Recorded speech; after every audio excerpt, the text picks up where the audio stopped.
Hey guys, DPG here, and I am live from I think it's called the cruise ship terminal in Vancouver, Canada. As you can see, beautiful mountainous backgrounds behind me.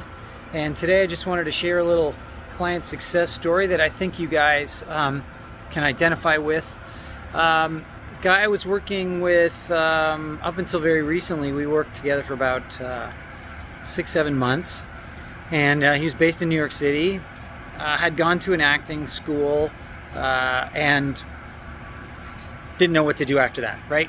Couldn't get an agent, couldn't get any auditions, was very focused on thinking that he had the wrong headshots, was paying for various workshops, praying that somebody would pick him up because it was all about somebody else, right?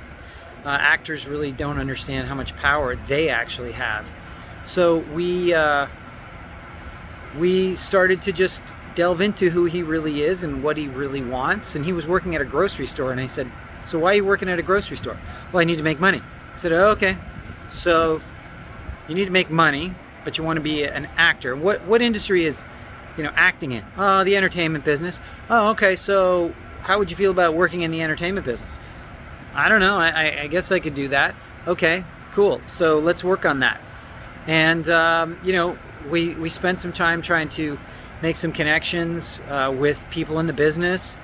Had some hits, had some misses, tripped and fell a few times, got a few doors slammed in his face. But I will say this for Chris, he was fairly persistent. He didn't let that bother him too much. Like some people would really shy away, but he was okay with that. It's just his approach wasn't necessarily what it needed to be. And so we plugged away for a few months at that, and he was getting more aware of what it was we were doing, right? He could see the benefit of working in the actual industry that he wanted to be a part of.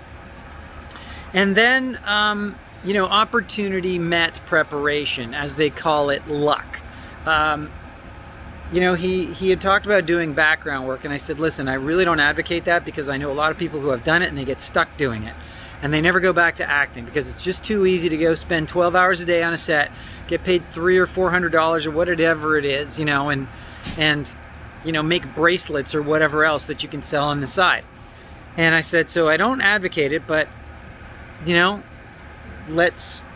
you really want to try it, then you can see what it's like." So he signed up for some background work, and I said, "Okay, so what are you supposed to do?"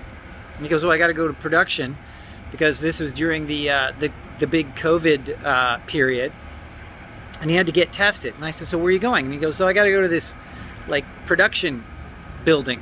And I said, "Aha!" So he went and he got himself tested. But I told him specifically, go wander the halls. Go wander and say hello to people. Find out who they are and what they do. Just introduce yourself, be friendly, whatever. Just chat people up. And if they talk to you, if they're willing to talk to you, talk to them about getting work. Let's prepare. What is it that you could do on a production set? And he's like, "Well, I wouldn't mind being a production assistant." And I said, "Great. Make up a resume, put a few things on it." And he goes, "Well, I've never done anything." I said, "Don't worry. They're never going to know because every single production's different and the terminology they use can be different. So you just need to say, 'Hey, I'm fairly new to this, so bear with me and just pay attention.'" So he sort of made up a few projects, and he started to talk to people because, there was so much testing required to be background on this show, which was an HBO show. I'm not even sure if it was an HBO show. But anyway, he met some people from HBO because he had to go back 3 or 4 times to get tested. And so he met a few people, and he told them what he was interested in doing. And they said, "Oh, okay, well, here's a number, call this person or whatever, and they'll let you know if they have something available."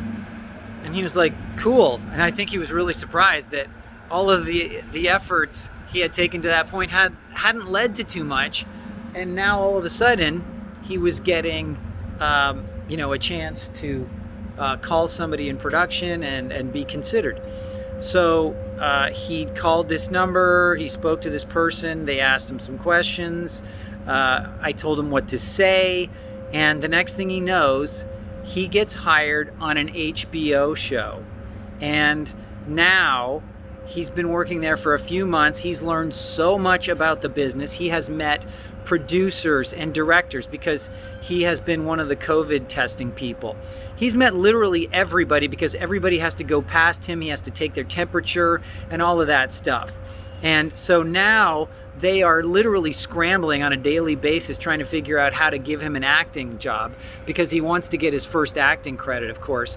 And when he does that, of course, and proves himself as a good actor, they will hire him over and over and over again. And now you've got a pipeline to all of the contacts that every single person you have met knows, right? Because they're going to recommend him as an actor because he's now a known quantity. And that is the big difference maker, people. That is why I advocate this stuff, is because it's so hard to get an acting job. It's so hard to get an audition when nobody knows who you are.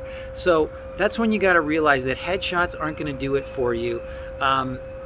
This is why nobody wants to represent new actors, because nobody knows who they are. So who wants to send somebody out that's completely unknown and untested and put their reputation behind it? Like, I wouldn't want to do that. And so that's what Chris is now doing. He's working in the industry. He's getting paid. He's working lots of hours. He's meeting tons of people, and he's having the time of his life. And if you had asked him 6 months ago, what do you think you would say if I told you were going to be working on an HBO show 6 months from now? He said, I would have said, you're out of your mind, David. And so there you go, guys. Just a little success story. See what you can extract from this. Can you apply this to your own life? And if you have any questions or you want to maybe work together, maybe we can figure something out. And so just send me an email to david@hackhollywood.com and let me know what you think of this. You know, what are some of the ideas you have had to get your career going that maybe something other than, you know, casting director workshops or getting new headshots or working over and over and over on your demo reel? Let me know what you think, guys, okay? Like, subscribe, share, click the bell for notifications, and I will talk to you soon. Hopefully this was helpful.